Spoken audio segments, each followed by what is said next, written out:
Assalamualaikum warahmatullahi wabarakatuh. Salam sejahtera.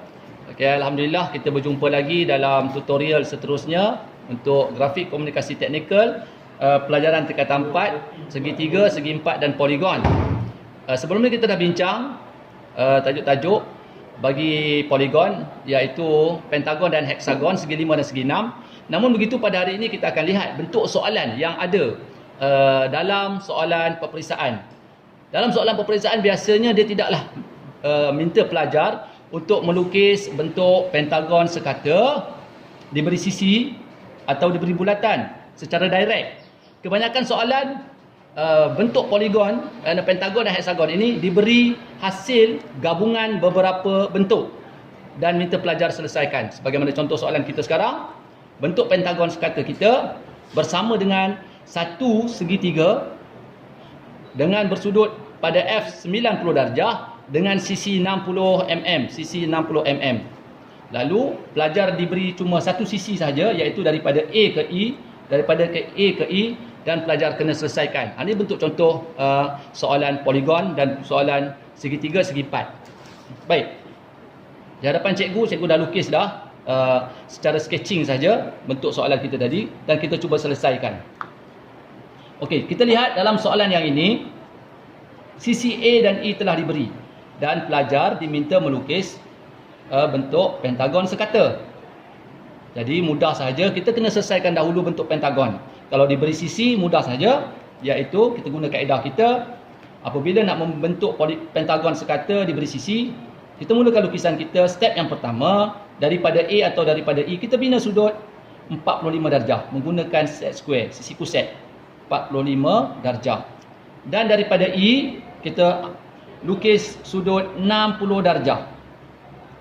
60 darjah. Boleh daripada A 60 darjah, daripada E 45 darjah, dan boleh juga A 45 dan E 60. Salah satu. Dan kedua, kita kena bisect di antara A dan E dengan garisan penengah. Jadi ambil komposit yang terlukis, potong dengan jarak yang lebih separuh, dan ukuran jangan ubah. Guna jangka lukis, jangan ubah. Pindahkan daripada E pula, ukuran yang sama. Lalu kita ada gambar persilangan di antara dua titik. Dua titik ini kita sambungkan dan kita akan dapat satu garisan tegak.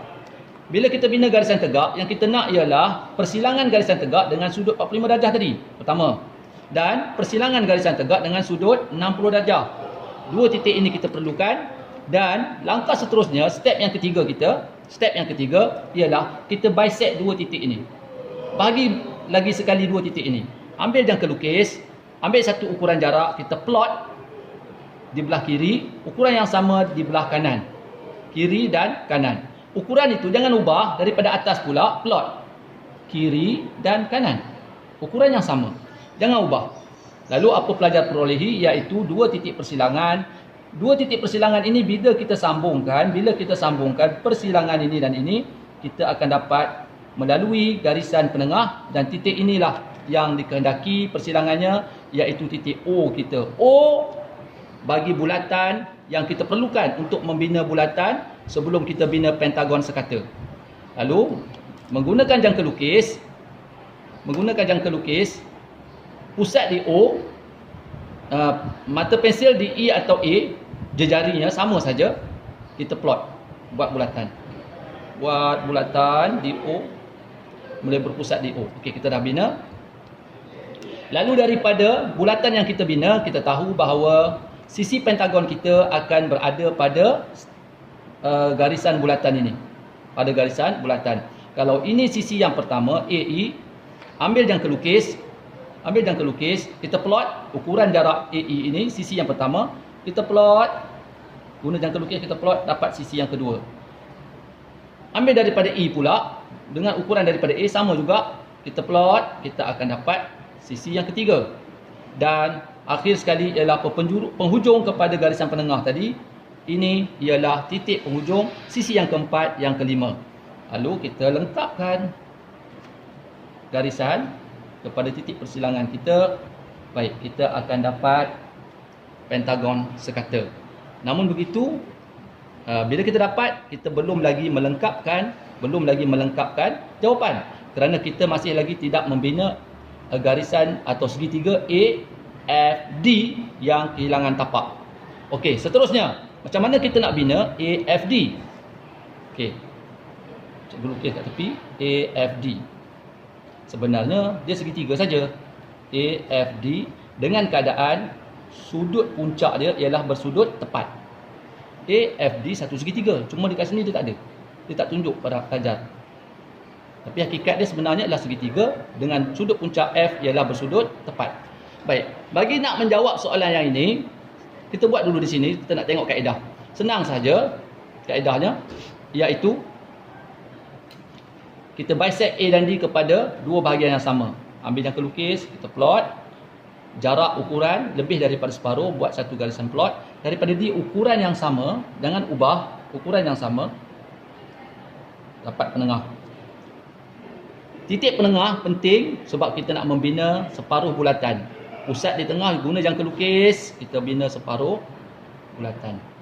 Baik, bila kita bina saja separuh bulatan, bermakna dalam kaedah, mana-mana titik yang kita dapat pada separuh bulatan tersebut, kalau kita kembalikan, katakan saya pilih A, kita kembalikan ke tapak A, ke tapak D, sudut yang terbina adalah 90 darjah. Baik, kalau saya pilih ini pun sama, B, titik B, kita kembalikan ke A, kembalikan ke D, kita akan dapat sudut 90 darjah. Begitulah juga bagi titik M. Namun begitu, bagi soalan yang ini, dia ada syarat lagi seterusnya, iaitu dia bagi ukuran sisi ialah 60 mm. Sisi 60 mm. Di mana nak dapat sisi? Apabila lukisan jarak ini menunjukkan garisan yang selari, bermakna pelajar diminta melukis sisi dengan jarak 60 mm. Kita apply pada soalan, AD, kita garis AD, sebagaimana kaedah, kita bisect penengah, dapat titik penengah, kita buat separuh bulatan, lalu terbina separuh bulatan. Baik, seterusnya nak dapat 60 mm, apabila dia panjang sisi, kita terus ambil ukuran 60 mm guna jangka lukis, 60 mm terus plot, merentasi separuh bulatan, lalu kita akan dapat titik F. Kalau dah dapat titik F, kalau kita sambungkan daripada AFD, maka terbentuklah AFD dengan sudut tepat.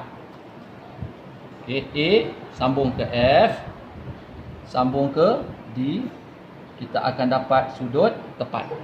Lalu dengan lengkapnya AFD, bermakna kita telah selesai menjawab soalan dengan markah penuh. Okey, sekian saja. InsyaAllah boleh cuba dan boleh juga cuba soalan-soalan yang lain. Kita jumpa lagi. Assalamualaikum warahmatullahi wabarakatuh dan salam sejahtera.